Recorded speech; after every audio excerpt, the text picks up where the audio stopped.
قال إنما أشكو بثي وحزني إلى الله.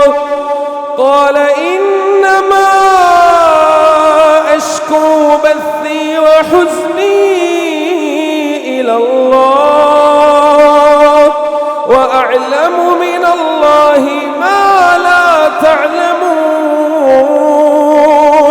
يا بني اذهبوا فتحسسوا من يوسف وأخيه ولا تيأسوا من روح الله إنه لا ييأس من روح الله